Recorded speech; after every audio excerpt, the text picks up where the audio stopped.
Hello welcome everybody. आज हम GMI study point में साइंस में पढ़ेंगे।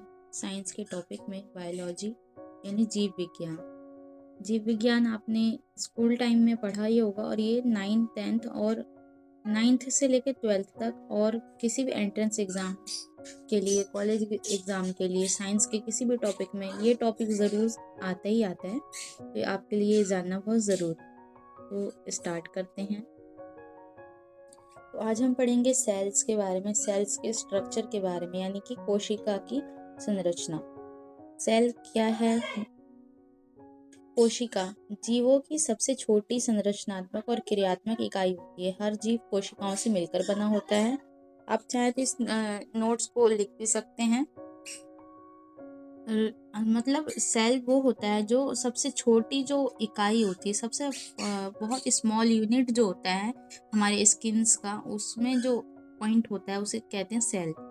हमारी जो स्किन में आपने कभी देखा होगा छोटे छोटे सेल्स बने होते हैं, रूम जैसा बना होता है, शेप होती है, तो वो सेल होते हैं छोटे छोटे। कोशिकाओं की संरचना को मुख्यतः 3 भागों में बांटा जाता है। पहला है कोशिका झिल्ली यानी सेल मेम्ब्रेन। जैसे हमारा दिमाग होता है, तीन हिस्सों में बटा होता है। थ्री तरह के ब्रेन होते हैं, फ्रंट, मिड और बैक। उसी तरह यहाँ पर सेल के भी 3 स्ट्रक्चर होते हैं, सेल मेम्ब्रेन, साइटोप्लाज्म और न्यूक्लियस। तो सेल मेम्ब्रेन जो होता है उसे कोशिका झिल्ली कहते हैं। स्ट्रक्चर आपको दिख रहा होगा कोशिका झिल्ली की। कोशिका झिल्ली इस आउटर एरिया को कहते हैं कोशिका द्रव्य। कोशिका द्रव्य इसे कहते हैं जिसके अंदर है लिक्विड फॉर्म में, जो स्काई ब्लू दिख रहा है आपको। और न्यूक्लियस उसे कहते हैं जो सेंटर में है। ये जो इसका सेंटर है ना, केंद्रक जो लिखा है, उसे कहते हैं। और ये है कोशिका, जो छोटे छोटे ब्लैक ब्लैक डॉट्स है इसके अंदर, उसे कहते हैं कोशिका यानी कि सेल। ये है आपका एनिमल का सेल है। अभी इंसान का सेल भी इसी तरह का होता है, थोड़ा अलग होता है, लेकिन ये एनिमल का सेल आपको एग्जाम्पल फॉर दिया है नोट्स के थ्रू। कोशिका झिल्ली जो है वो क्या होती है, हिंदी में ही हम समझेंगे। हिंदी मीडियम के लिए बहुत इजी है, इंग्लिश मीडियम के लिए थोड़े मैंने ब्रैकेट में स्पेलिंग्स लिखी है। ये कोशिका की बाहरी परत होती है, पतली और लचीली झिल्ली होती है। ये कोशिका के अंदर और बाहर पदार्थों के आने जाने को नियंत्रित करती है। ये इसे अर्ध पारगम्य झिल्ली कहते हैं, यानी कि सेमी परमेबल मेम्ब्रेन कहा जाता है, यानी आधा मेम्ब्रेन कहा जाता है इसको। सेकंड है साइटोप्लाज्म। जो साइटोप्लाज्म है उसका यूज क्या है, उसके फीचर्स क्या है, यहाँ पर हम फीचर्स को पढ़ रहे हैं। जो मेन 3 चीजें हैं ना, उनके फीचर्स को पढ़ रहे हैं। तो सेल मेम्ब्रेन क्या है? ये कोशिका झिल्ली और केंद्रक के बीच का भाग होता है।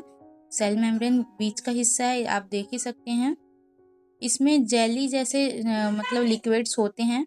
इसमें कई छोटे छोटे अंगक होते हैं, सेल ऑर्गन्स होते हैं, जैसे कि माइटोकॉन्ड्रिया, ऊर्जा उत्पादन, जिसे बिजली घर कहते हैं हमारे सेल्स में। राइबोसोम प्रोटीन बनाते हैं जो हमारे जो सेल्स है उसके अंदर। तीसरा है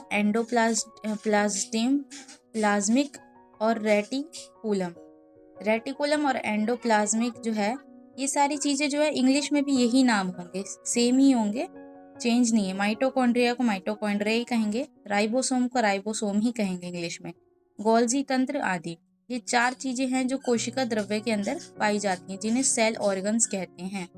ये जो आपको बहुत सारी चीज़ें दिख रही होंगी ना रंग बिरंगी, इसमें green colour, red colour balls, इन्हीं के नाम है। ये जो माइटोकॉन्ड्रिया है, राइबोसोम है, एंडोप्लाज्मिक है, रेटिकुलम है, ये सारे इन्हीं के नाम है। ये जो इसके अंदर सेल के अंदर आपको दिख रहा है ड्राइंग में। थर्ड है केंद्रक। जो अब सेंटर है वो क्या काम करता है? ये कोशिका का नियंत्रण केंद्र है जो पूरा बैलेंस करता है। इसमें डीएनए होते हैं। हमारी बॉडी में जो सेल है, जिस सेल के अंदर जो डीएनए होता है वो इस न्यूक्लियस के ही अंदर पाया जाता है। डीएनए आनुवंशिक पदार्थ पाया जाता है। ये कोशिका की सभी गतिविधियों को नियंत्रित करता है। इसमें नाभिकीय झिल्ली यानी कि मेन सेंटर है, मेन जो हेड, जैसे किसी भी ग्रुप का कैप्टन होता है उसी तरह सेल का हेड है वो। न्यूक्लियो प्लाज्म और न्यूक्लियस होते हैं इसके अंदर। अब बात करें कि पौधे में कैसे सेल है, तो पौधे की सेल को अभी हम पढ़ रहे हैं। सॉरी, पौधे के नहीं, एनिमल सेल की ड्राइंग है और पौधे के सेल के बारे में भी हम पढ़ते हैं यहाँ पर। पौधों की कोशिका में कुछ विशेष संरचना भी होती है, जैसे कोशिका भित्ति, जैसे एक दीवार होती है ना, उसी तरह पौधों के जो सेल होते हैं उनमें ऐसे वॉल्स बने होते हैं जिन्हें सेल वॉल कहते हैं। यहाँ पर दिख रही होगी आपको नीचे वॉल की ड्राइंग, जो कठोर और उसकी बाहरी परत जो होती है वो बहुत ज़्यादा हार्ड होती है। इसमें सेकंड है हरित लवक, जो क्लोरोप्लास्ट पाया जाता है हर पौधे में। पत्ती जो है पौधे की वो ग्रीन क्यों होती है, वो क्लोरोफिल और क्लोरोप्लास्ट की वजह से होती है। प्रकाश संश्लेषण के लिए जो धूप लगती है पौधे में, जो सनलाइट जो पड़ती है वो इसी की वजह से होती है। इसी प्रोसेस के लिए ये क्लोरोप्लास्ट इसमें होता है, पाया जाता है। और तीसरा है वैक्यूल। वैक्यूल जो है इसमें स्टोर करता है, पौधे के अंदर पानी को स्टोर करता है, इसलिए वैक्यूल पाया जाता है पौधों में। ये 3 सेल होते हैं पौधे के अंदर। अब हम बात करें कोशिका के अंगक की, जो इसमें छोटे छोटे सेल्स दिख रहे हैं ना आपको, एनिमल सेल के अंदर बहुत सारे ग्रीन, रेड, रंग बिरंगे ड्राइंग वाले, ये सब आपके ऑर्गेनेल्स हैं। कोशिका अंगक जिन्हें कहते हैं, ये छोटे छोटे संरचनाएं हैं, स्ट्रक्चर है जो कोशिका के भीतर विशिष्ट कार्य करते हैं। इसके बाद केंद्रक के भाग जो है वो नाभिकीय झिल्ली, न्यूक्लियोप्लाज्म, न्यूक्लियस, डीएनए, ये सारी चीज़ें आती है। इसके बाद अगर हम बात करें इसका कंक्लूज़न, तो आप आई होप कि आपको ये स्ट्रक्चर समझ में आया होगा सेल का। इसका कंक्लूज़न यही निकलता है कि कोशिका किस तरह की होती है, एनिमल सेल किस तरह का होता है, उसके अंदर क्या क्या पाया जाता है। 3 टाइप्स होते हैं मेन, उसके अंदर ड्राइंग में क्या क्या दिया है वो आप देख ही सकते हैं। कोशिका एक जटिल संरचना है जिसमें विभिन्न भाग मिलकर जीवन की सभी आवश्यक क्रियाएं संचालित करते हैं।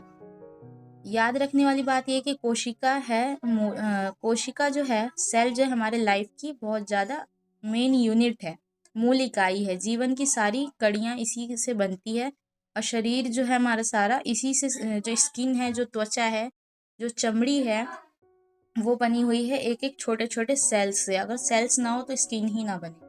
तो इसलिए बहुत ज़्यादा इम्पोर्टेंट है सेल के बारे में पढ़ना और सेल को जानना। आई होप कि आपको ये वीडियो हेल्पफुल लगी हो और कोशिका की संरचना यानी कि स्ट्रक्चर पता चला हो। Thank you.